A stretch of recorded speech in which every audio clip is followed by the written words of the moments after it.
the Mexicans. And I feel proud about represent Mexico. Viva Mexico, cabrones!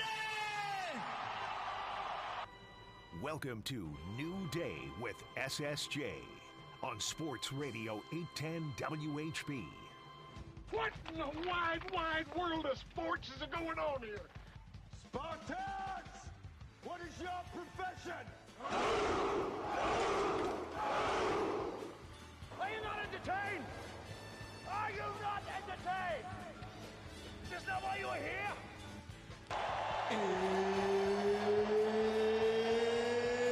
It's time!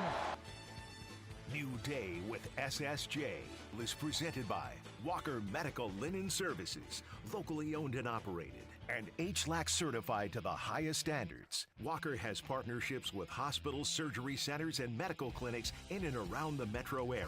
Walker Medical Linen Services in Kansas City and online at walkermls.com.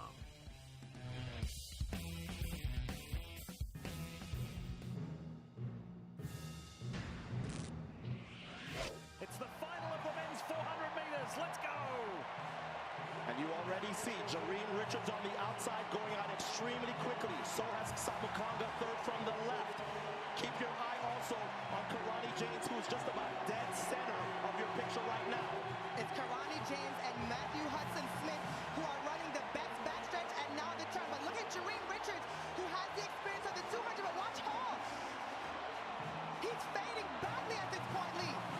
Jareem Richards on the outside, Matthew Hudson-Smith, Karani James, Quincy Hall is coming back, Quincy Hall is digging deep, Quincy Hall is running past all of them, can he get there? He does! Chiefs. Yeah, I mean, listen, I allow him to get in the swing of things, and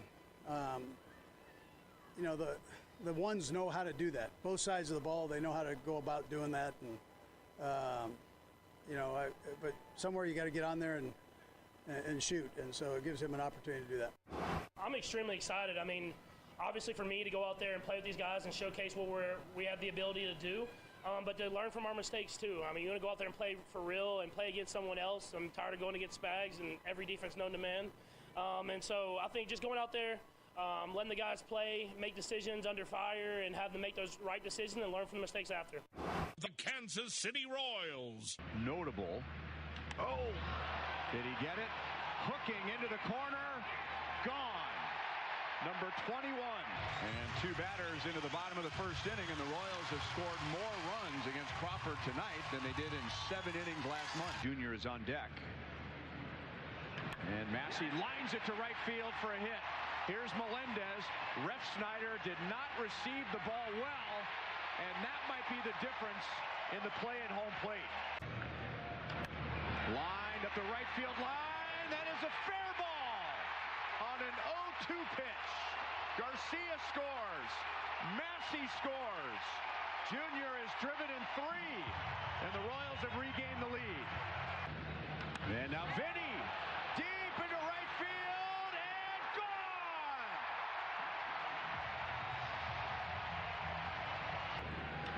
Bobby slams it to center. The wind is blowing in. Rafaela is back. Gone. Home run number 2 tonight. On the ground to Garcia. And the Royals avoid the sweep. And they get another come-from-behind victory with Junior leading the way. So now the Royals are just 4 games out of first place, a half game out of second, and a half game back of Minnesota for the second wild card spot. 20 pitches between those two guys, right? MJ's at bat. I thought really right from the get-go tonight, he looked like he was in more control of himself, his body, you know, laid off. The first pitch he saw was a curveball. He's been swinging at that. But other than that, what stood out was just how hard he had to work, and then the walks, and then we're getting clearly it's important for us to get Bobby back up to the plate. So Massey's walk, you know, he doesn't walk a ton, but to work those, you know, take some tough pitches, foul off some tough pitches, you know, he elevates against him, was able to get to it and foul it off. So they were tremendous at-bats. Yeah, the boys are playing some ball.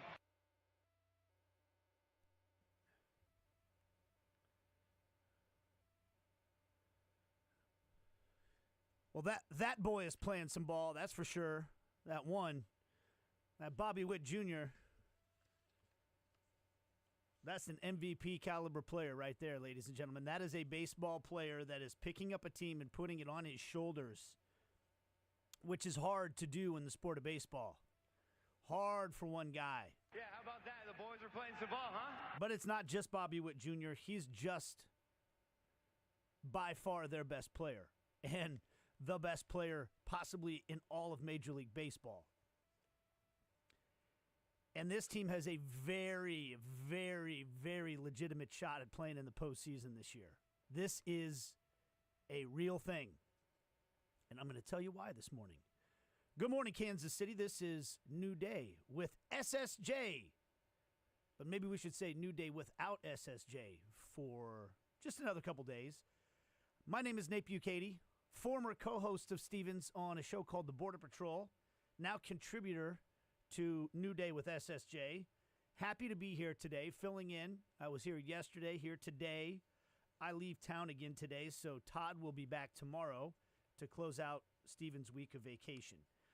On the show coming up, we've got Buster Olney at 7 o'clock to talk Kansas City Royals and Major League Baseball, and I'll have him explain to me why Judge is going to win the MVP instead of the best player in baseball, Bobby Witt Jr.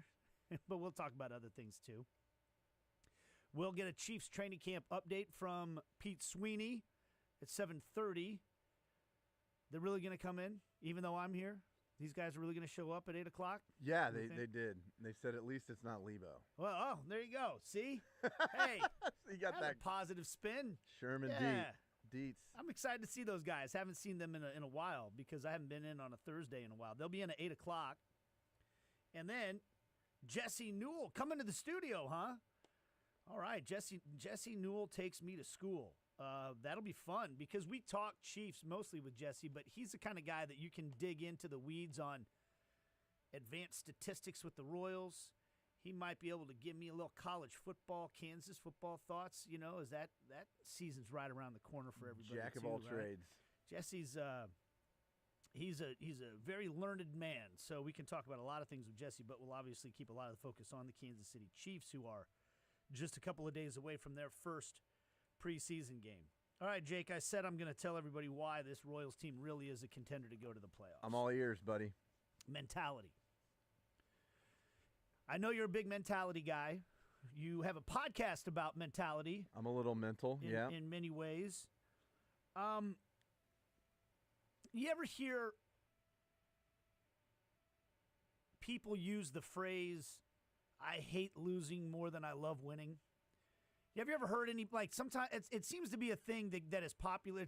I've heard it said by some coaches that I love and respect, players, high-level competitors. Sometimes I'll hear them say as if it's like a badge of honor, I hate losing more than I love winning. And I don't know where that became this standard in America anyway. I don't know if that's a phrase that's used in other parts of the world a lot. I don't know. I haven't heard it. But I haven't been to a lot of other places in the world, so I don't know. But here, I feel like it's something that's almost like amongst the world of competitive athletes, something that you say, and it's like somehow a way to indicate that you're more of a winner than somebody else, or you're more competitive than somebody else. Do you buy that, Jake? Do you think that mindset makes you more competitive than if you were a person that came out and said, I love winning more than I hate losing? No, I understand where it comes from, though. Where does it come from? It comes from a place that you learn from your mistakes, and it's more like we experience when we experience pain. Yeah, it's ingrained in us, even on a cellular level. Yeah. Yes. And so, when someone says I hate losing more than I love winning, I think it's because of the actual pain. The pain is more memorable, it's more lasting, and so the fact that it resonates longer and you dislike it longer, the enjoyment factor, I suppose, of winning, you're moving on, and so I can understand why someone would say that. I think I would, I hate losing too, anything, but also it's like, what do you do with that loss? That's the whole. Bam. That's God, the whole I love point. you, Jake. That is the whole point. I don't like that phrase. Because, and maybe it's just the lens of using that word hate. Because for me, the number one quality when it comes to being a successful, competitive person in life, outside of kindness and happiness and things, but like the number one quality I want my children to exhibit as they go out into the world is being resilient. I think that's more important than being intelligent. I think it's more important than being competitive necessarily. I think it's more important than being a lot of things, than pretty much everything when it comes to finding success. And I mean, I agree with you. I would say the one thing I would put up there with resiliency is discipline. I think discipline outlasts everything. Okay. And maybe you're right. And this is going to be a great conversation we have, because I think a lot of this comes through the lens of how you and I have found whatever success we've found in life, right? Everybody out there is going to say, well, this is what got me where I am, so I think this is really important, right? It might be semantics. You might say somebody who is disciplined is resilient, right? Yeah, because I'm not a very disciplined person. I admire people who are. My wife, for example, is incredibly disciplined. I'm a fairly undisciplined person. Well, I mean, in discipline shows itself in many different ways. That's fair. Discipline and structured is two different things. Okay. Yeah, because I'm not a very structured person. That is for sure. But how discipline also inquires, like, when you have something bad happen to you, what do you lean on? What's your discipline in that manner of speaking? Okay, so I want to get into this because I'm going somewhere for a point here that I want to make about this baseball team. That baseball is 90% mental, the other half's physical, right? Well, people say that it's a game of failure. People say that all the time. It's a game of failure. You're going to fail 70% of the time, even if you're a Hall of Famer, right? And you hear I've heard baseball players say that ever since I worked in baseball for 15 years. A game of failure.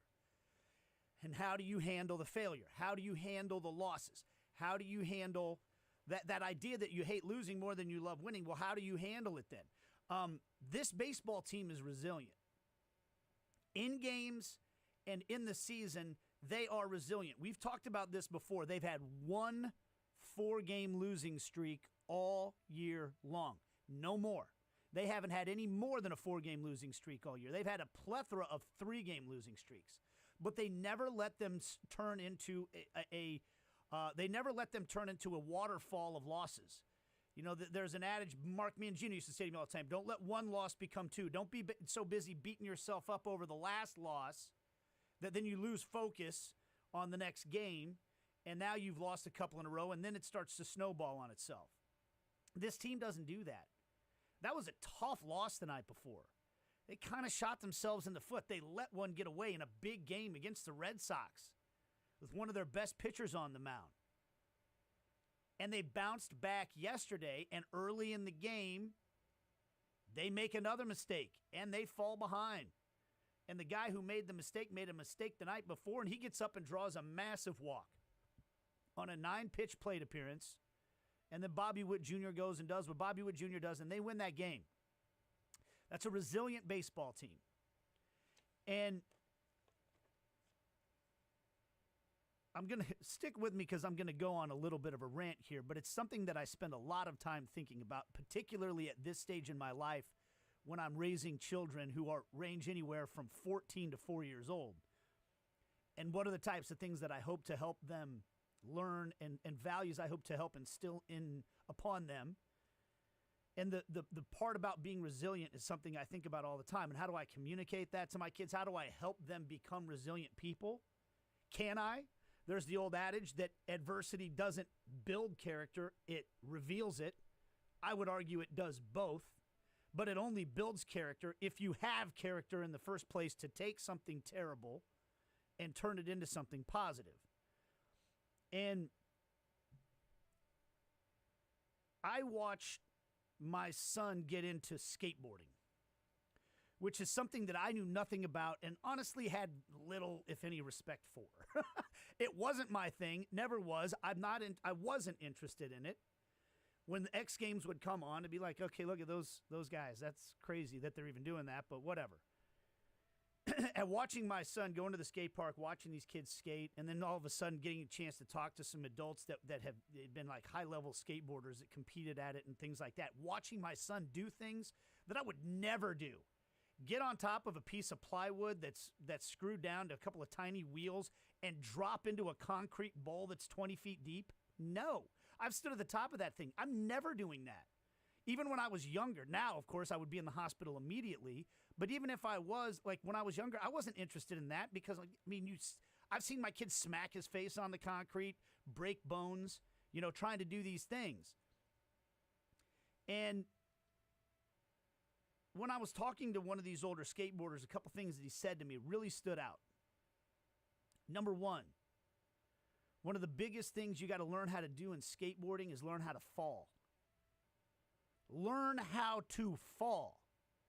The goal is not to fall, right? The goal is to do this awesome trick where you flip the skateboard up in the air and you go zooming up the side of the ramp and jump up in the air and do a cool trick and land. That's the goal. But you know what you're going to do on the way to that? Fall 1,000 times. You will not find a more resilient group of competitors than world-class skateboarders because every trick that you see them do, they failed 1,000 times at. They didn't go 3 for 7 like a baseball player, a game of failure. How resilient you have to be a baseball player to fail 7 out of 10 times and feel good about yourself. These guys will try a trick 1,000 times before it ever works.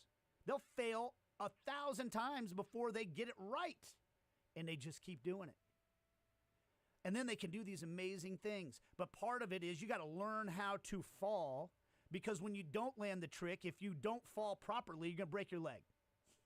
And I see guys do it when I watch the Olympics. It blows my mind. You can tell as soon as they realize, oh, man, I didn't get my feet on the board properly and I'm up in the middle of the air, they pull out of it, they drop to their knees, and they slide down the ramp like as gracefully as you could imagine.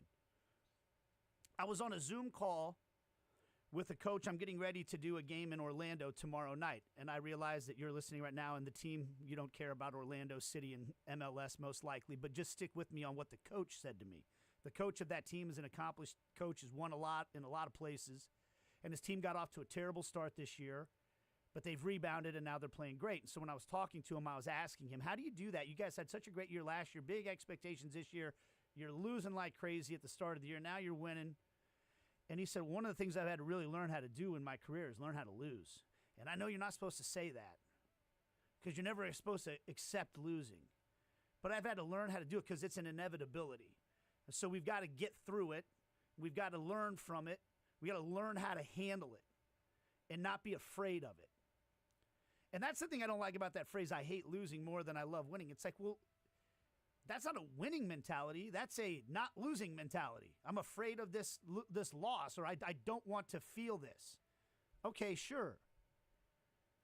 But as you said, Jake, and you're the man that said this to me a long time ago, and it's changed the way I look at so many things. Luckily, I subconsciously kind of did this anyway. But you told me a long time ago that you need to actually be grateful for the terrible things that happen in your life, not just accepting of them, but thankful for them. Because they will be the things that cause you to change, grow, and blossom as a human being. The worst things that have ever happened to me in my life, and thankfully, they're not as bad as what have happened to a lot of other people, so it's easier for me to say this. But the worst things that have ever happened to me in my life have led to the best things that have ever happened to me in my life. They caused me so much pain that I had to sit down and think about it and change something or do something I wouldn't have done before. The easiest example is the Big Steps Foundation that I have because that was the biggest loss, quote unquote, and I don't even consider it a loss anymore because Sean's with me every day. I didn't lose him, but I thought I did at the time. But that loss was the most devastating thing I've experienced because I haven't lost a parent yet. I haven't lost a sibling. I haven't lost a child. You know, and I will. I'll lose all those things at some point. But at this point, I lost one of my best friends at 36 years old to cancer, and I had to watch his kids at his funeral. That ripped my heart out, and that was the most pain I'd ever suffered. It caused me to do something that was more rewarding, that I'm more proud of about anything other than being a husband and a father. It caused me to do things I never would have considered. Own and operate, or run and operate, be the president of a charity foundation. I have no idea how to do any of that. Put together a 501c3, organize events for 10 years, organize 5Ks and 10Ks. I had no experience in that, no interest in it. But motivated by the pain of loss, I spent a year dedicating my life to that. And then enough time every year since then to where now my friend Sean's son, Millen, is going to college. I'm going to get a little choked up saying this, but he had to write essays to college applications about somebody he admired in his life. He wrote about me. Me. What the hell? If I hadn't suffered the loss and he hadn't suffered the loss, that wouldn't have happened. It was the pain that caused that. It was the loss that caused that. How can I be resentful of that? How can I say I hate that? And I'm getting very deep on you right now, but I'm just telling you this is crucial to what is going to happen in life. Failure is going to come your way. Unfairness is going to come your way. It wasn't fair for Sean to die. He didn't deserve that. He was a wonderful human being. He was healthy, happy, strong. He lived a good life. It wasn't fair. Unfairness happens to you in life. Bad breaks happen to you in life. You will make big mistakes. Losses will happen that are your fault.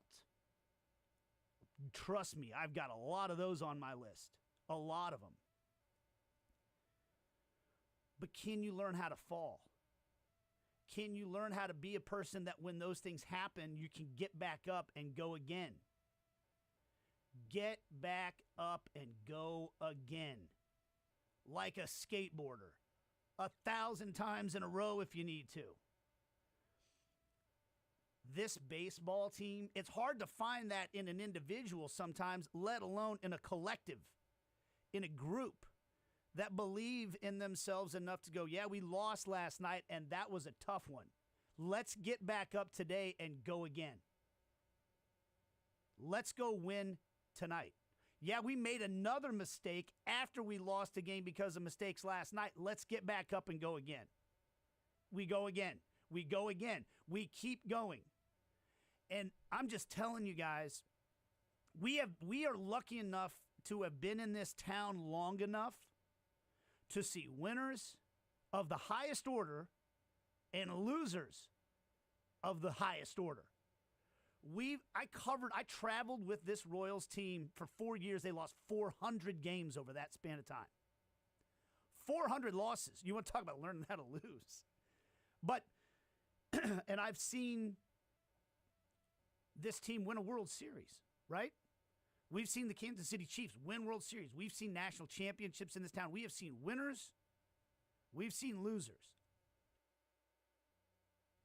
These guys are winners. Are they going to make the playoffs? I'm not sure. Because it'll be tough. There are other winners out there. The Twins right now, they're winners. The Guardians are winners. Okay?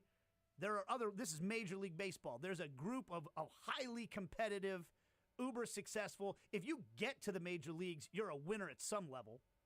You've gotten to the highest level of what you do, the most rarefied air. So you're already a bit of a winner. But these guys are winners amongst those winners.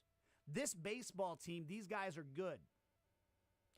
And the biggest reason for me, in addition to having the biggest superstar possibly in the game right now, that guy's a winner, by the way.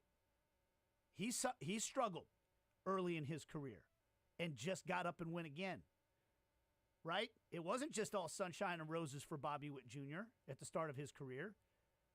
But he just kept going, and now he's the best player in baseball. Do you think it was going to be peaches and roses all year? This baseball team has a collective mentality. They pick each other up. When they fail, they don't freak out. They don't lose their cool. They don't let 3 losses turn into 4, turned into 8, turned into 9. They're 5 games over 500 since the All-Star break. They're playing against bad teams sometimes, and they crush the losers, right? Because they're winners, they crush the losers. But when they go up against the other winners, they go toe-to-toe. And they don't win every time. They lose some. They lost the season series to the Red Sox, but on that last game with a lot of pressure on the line and the number 1 starter out there, they fell behind early in the game, and they got up and they win again. And I'm just telling you, this team's not going away. I will be stunned if this team has some kind of situation where they fall apart down the stretch here. Those of you that are old enough to remember, it's going to be only some of us. The 2003 team that got off to the Cinderella start, they had some really good baseball players, but you just got this sense that it was going to be really hard to keep this thing together. And by the time they got to September, the better teams just really started to separate. And by the time it really was in August. And by the time we were in September, it was like, well, hey, this was a good run.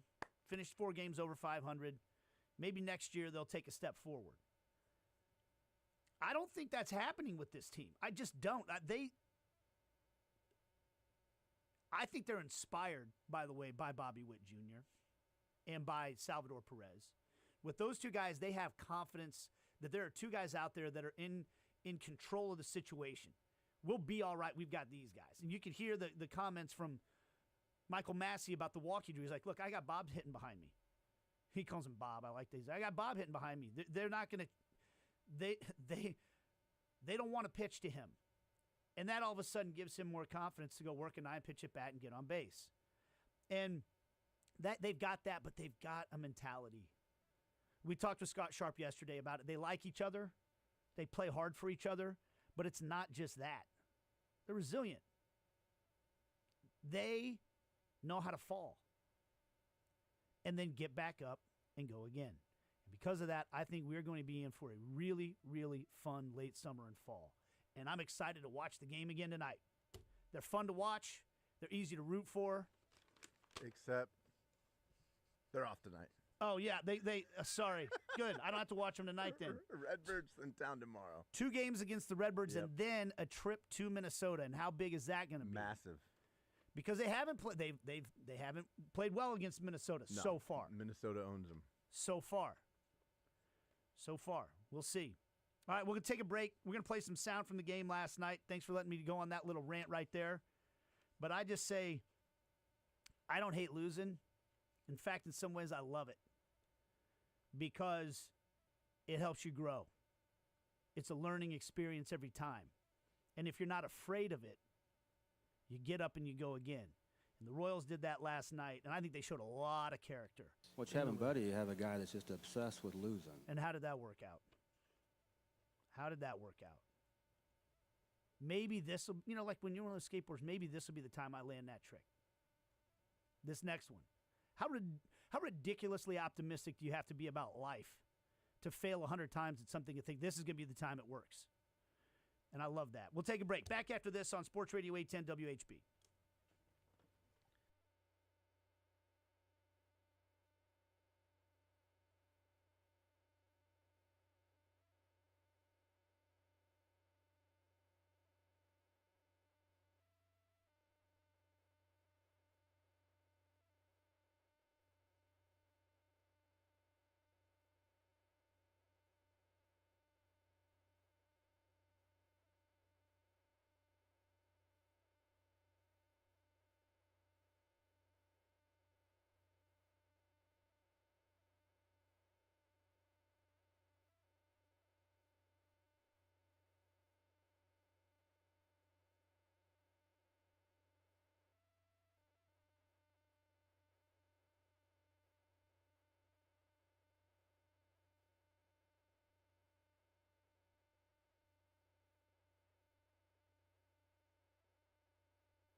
For a significant period of time, this song was the ringtone for my wake-up alarm. This song's a good way to wake up.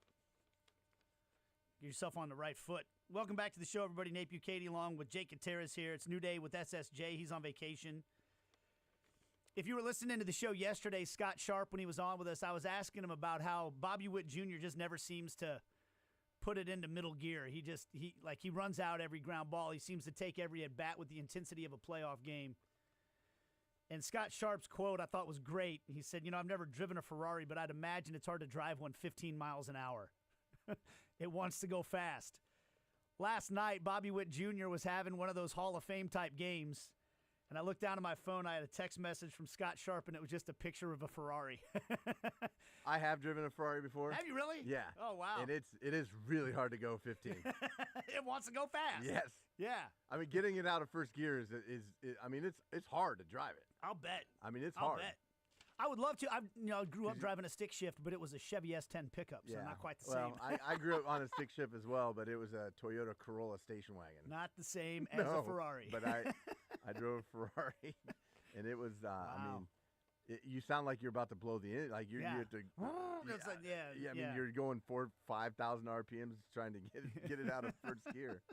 But yeah, it is, Scott. It is very hard to drive at 15 miles an hour. Well, Bobby Witt Jr. was driving about 150 miles an hour yesterday. Let's hear. And by the way, we also talked a lot yesterday about how Vinny Pasquantino is all of a sudden a man on fire. And if he continues to be a big-time run production bat, that really does a lot for the lineup, because for a long time it seemed like it was just if Bobby Witt Jr. or Salvador Perez don't get it done, they're not going to score runs. And obviously, Bobby was that guy yesterday. But Vinny had another hit and another couple of RBIs. He's up to 84 ribbies, I think, on the year now. Yeah, that's where he's at. So those two guys got to talk with the man Joel Goldberg, which is always fun after the game. I thought both of them, and I have no idea what we're in store for here. How about the night of Bobby Witt Jr., Vinny Pasquantino. Quick trip. Here comes Quick Trip. Oh, my.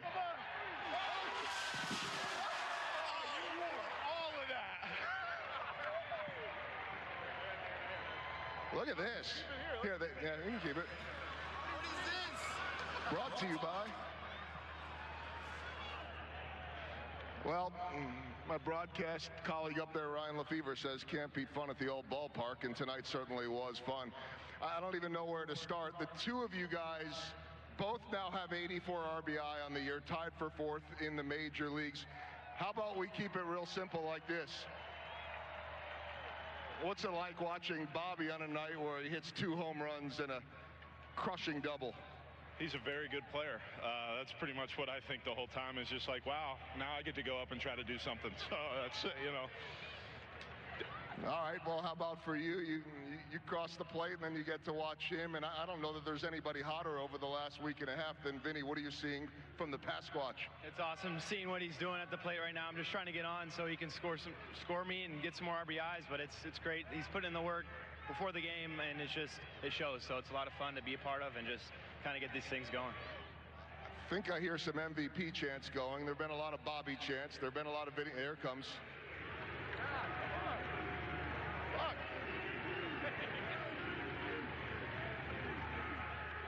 All right, now that we got that good chant out of the way, and who knows what else, you're coming to the plate after watching him do his thing, and the Bobby chants just morph right into Vinny chants and then into Salvi chants.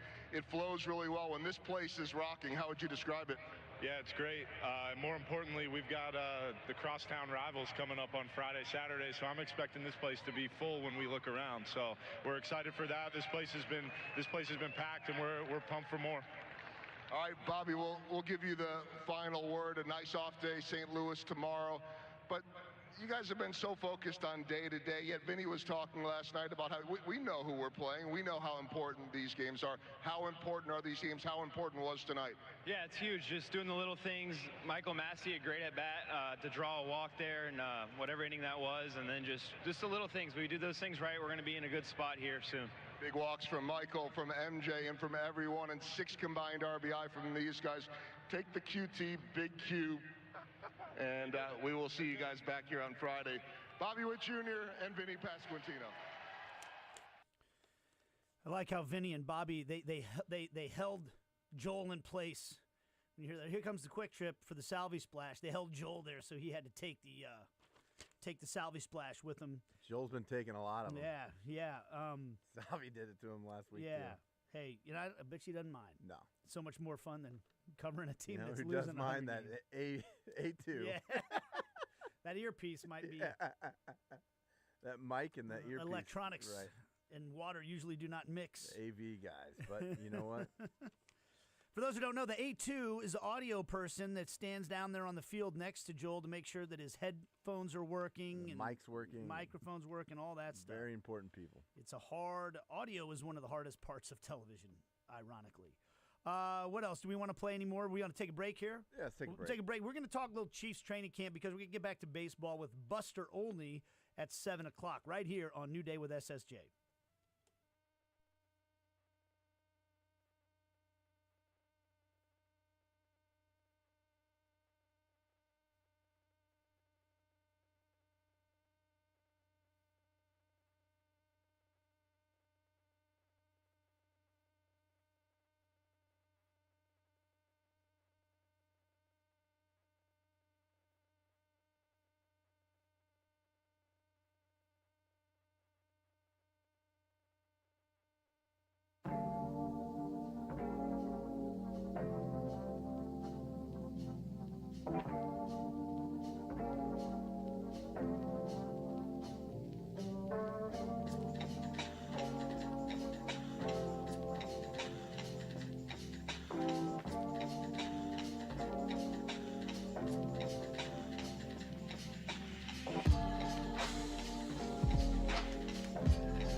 Chiefs just a couple of days away from their first preseason game of their latest title defense campaign as they go for the three-peat in Jacksonville.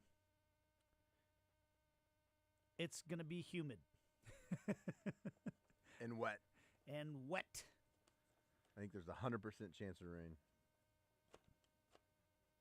This might be one of the few times where I tell Gary Lezak it's okay to say 100%. Let's hear from Andy Reid on how he plans to break down the playing time for his starters, etc., on Saturday. As far as the play time for this game, we'll go the ones for a quarter, just ones for a quarter, twos for the second quarter, threes the third quarter, and the fours for the fourth quarter. And we'll just keep it at that. Coach, just asking Joe Tooney's going to go. He'll be in the preseason game. Joe will not. Joe Tooney will not go. And as long as he's healthy for the regular season, I don't care. A veteran like that does not need to play in preseason games at all, in my opinion, to be ready for the season. So, I mean, Chris Jones didn't hurt him very much. Seemed like he did all right. Seems like he had a pretty good season, not being in any training camp and not playing in any preseason games, and even missing the first game of the year. He seemed to do all right. He did all right. He did okay. So, those are the kind of guys you can trust. Yeah. They know how to get themselves ready. Yeah. Let's get them healthy, and that's fine. Let somebody else. All pro guys, they know they're all pros for a reason. So. And the word pro should be underscored there. What it means to be a pro is this is your job. Handle yourself professionally. These guys don't need someone kicking them in the ass all the time to get themselves ready to go. All right. What about the young guys? We always want to see the young guys. What's the approach with them? Here's Andy Reid on that. I'm going to play everybody, Adam. So all those young guys, I'd love to see how they compete. You know, the higher the draft picks, they're going to be in there in a little bit better competition. So want to see how they handle that. Kingsley. Yeah, Kingsley being one of them. Yep. So Kingsley being one of them, they'll be in there working, and we'll just see how he does in there. But I'm anticipating good things. So Kingsley being the biggest one because we think he's the rookie that's going to start. I mean, he's the rookie that's listed as a starter on the depth chart, unless you also count Xavier Worthy as a punt returner. He says we'll see how he does. And I think it's an interesting point that Andy Reid said that, you know, the higher draft picks are going to get to play with the first or second string, which means they'll be playing against first or second string competition, which means they're playing against better players. So kind of a tough spot if you're the fourth string linebacker and you go out and you dominate the game. They go, yeah, but he was playing against a bunch of guys that will not be playing in the NFL here in a couple of weeks. So what does it mean? So you can impress more if you're one of the players that gets the opportunity to play against the better competition. But he says we'll see how he does. Anybody think his job's up for grabs? Like if Sua Mata'ia goes out there and gets cooked on Saturday, does he lose his starting spot? I mean, I do think it's a position battle. Okay. I mean, I think he's got to go out and earn it, without a doubt. I'll be interested to see. Now, maybe hopefully, we don't even have to find out because he just goes out and looks like, oh, wow, that's why he was a high draft pick. But if he does, I just wonder if they're going to be like, look, we know what his talent is, and he's going to get cooked some early. He's going to have some growing pains, and he's going to have to get better. So learning how to fall, to go back to what we talked about earlier, if they'll have a little bit more patience with him, even if he struggles. I imagine it's just what do the struggles look like? Yeah. You know, are they things that they think they can correct quickly and with reps they're going to improve, or they're like, oh, he's over his head? And I feel like they have enough ability to evaluate him going up against the Chiefs players in practice every day to have a sense. I don't think they're just giving him the job right now.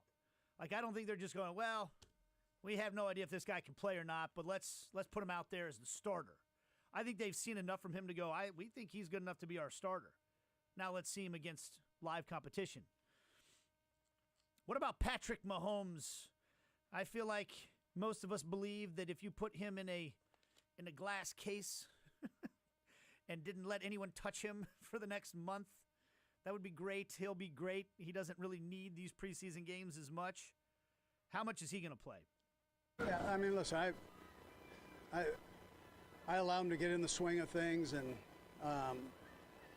you know, the ones know how to do that. Both sides of the ball, they know how to go about doing that. And, you know, but somewhere you got to get on there and shoot. And so it gives him an opportunity to do that.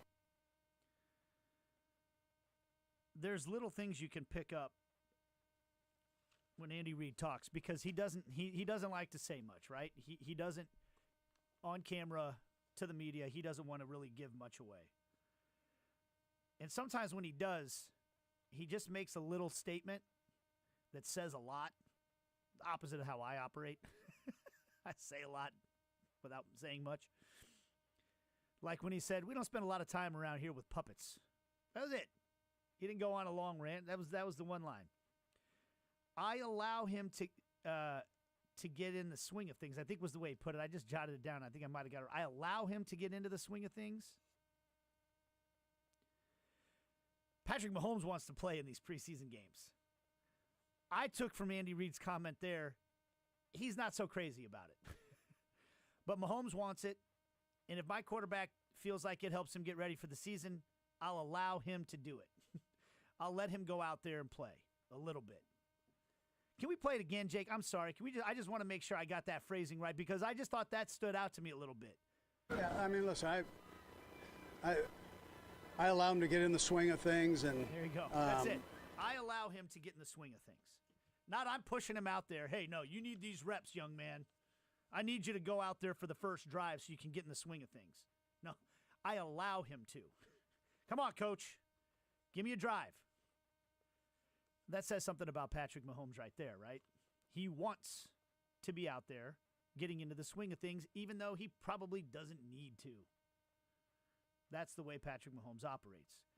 Here is Patrick Mahomes. We'll hear from him now. And he says he's ready to go. I'm extremely excited. I mean, obviously for me to go out there and play with these guys and showcase what we have the ability to do, but to learn from our mistakes too. I mean, you want to go out there and play for real and play against someone else. I'm tired of going against Spags and every defense known to man. And so I think just going out there, letting the guys play, make decisions under fire, and have them make those right decisions and learn from the mistakes after. Learn from those mistakes. Learn how to fall. Learn how to fall. Patrick Mahomes wants to go out there and play so they can make mistakes and learn from them. You don't say. Okay, I got to have my little piece yesterday about this. Now let's find out what the man himself has to say about being number 4 on the NFL's top 100. It is what it is. At the end of the day, all I can do is go out there and just play the sport that I love, and then the rankings are the rankings. It'll get handled when it gets handled, Kansas City. It will get handled when it gets handled. And the whole league is gonna have to pay the price. It's just... Has Lamar Jackson won as many MVPs now as Patrick Mahomes? He's won 2, right, at least. So Mahomes won 3? I don't even know. I know he's won the MVP of the Super Bowl. Has he won all 3 of the MVPs of the Super Bowl? Yes. 3-time Super Bowl MVP. Right. 4th best player in the NFL, though. We don't spend a lot of time here with puppets, you know. So it's we try to do our work and try to get better, you know. That's the important thing. So they're not playing with puppets. Not spending a lot of time around puppets. It'll get handled when it gets handled, baby. Patrick Mahomes and the Kansas City Chiefs. Andy Reid's going to allow him to get in the swing of things on Saturday. And I hope that his offensive line allows him to not get hit. And I hope that he stays healthy, which he seems to be pretty damn good at, honestly. And when he's not healthy, he seems to be pretty damn good at playing anyway. So here we go. Just a couple days away from getting to watch the Chiefs in uniform for the first time since winning yet another Super Bowl. We'll talk baseball with Buster Olney right after this on Sports Radio 810 WHB.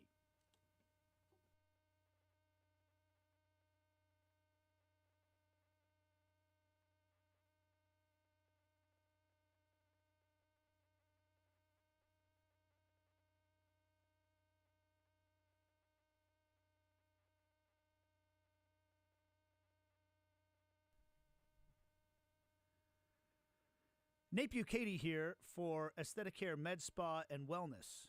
By now, I'm sure that you've heard about these new medications, which I had a difficult time learning how to pronounce because I'm not a doctor. Semaglutide and trizipatide for weight loss. There is reported success for these weight loss treatments that are groundbreaking. But I will tell you this, they're medication. And again, I'm not a doctor. In my opinion, if you're going to try to take some sort of medication like this, you should do it safely. You should do it in a doctor-supervised fashion, and you should get educated on it by somebody who knows what they're talking about. Dr. Amy Carter and the folks at Aesthetic Care Med Spa are those type of people. They look through a thorough blood panel to ensure that you're a candidate for the treatment. I'm not using those treatments personally, by the way. I'll be honest with you. But I am doing some hormone therapy with AC Wellness because I do blood work every 6 months with them to make sure that I'm healthy. I found out a couple of other things, by the way. I'm vitamin D deficient, if you wanted to know, so I'm going to be taking some supplements there as well. But it's nice to know these things. I also need to start eating more lean meat and make a couple of dietary changes myself. But they stay on top of those things, and they're honest with you, and they help you out. They look through your blood panels. They meet with you on a regular basis to make sure that you have the right amount of dosage if you're going to do these things. Make sure that you have the most efficacious doses and that they manage you. They're always available to make sure you get the service and attention you deserve. And they got some great news right now. From now to the end of August, you save $250 on your weight loss plan. Call Aesthetic Care Med Spa and Wellness at 816-326-7294 or go to acwellnesskansascity.com. That's Aesthetic Care Med Spa and AC Wellness, 816-326-7294.